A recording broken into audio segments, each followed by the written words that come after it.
White House says airstrikes on Houthi targets in Yemen will continue as long as necessary, they said.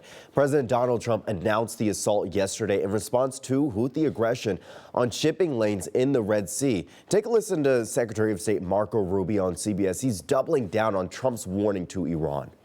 And the reason why the president mentioned Iran is because the Iranians have supported the Houthis. They provided them intelligence. They provided them guidance. They provided them weaponry. I mean, there's no way the Houthis, the Houthis would have the ability to do this kind of thing unless they had support from Iran. And so this was a message to Iran. Don't keep supporting them, because then you will also be responsible. The Houthis stopped attacks on the Red Sea when the ceasefire between Israel and Hamas began back in January. But the militant group last week said it would soon renew its assault in response to Israel's decision to cut off humanitarian aid to Gaza. And the Alien Enemies Act of 1798 has only been used in 3 times in the history of this country.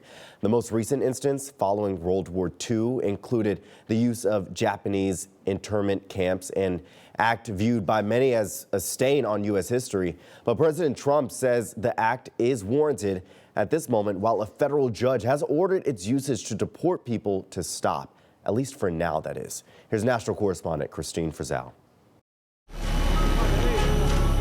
A remarkable video posted by the president of El Salvador, which he says shows the first 238 members of the Venezuelan criminal organization Tren de Aragua to be housed in his country's prison system for 1 year.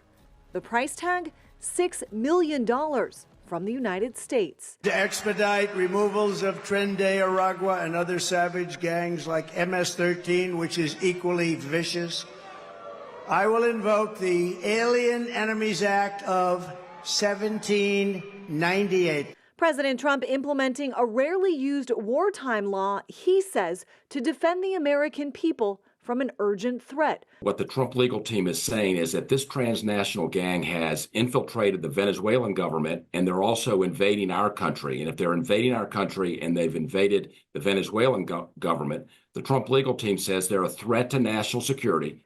In a lawsuit, the American Civil Liberties Union and Democracy Forward arguing the Alien Enemies Act cannot be used against nationals of a country, in this case Venezuela, with whom the United States is not at war.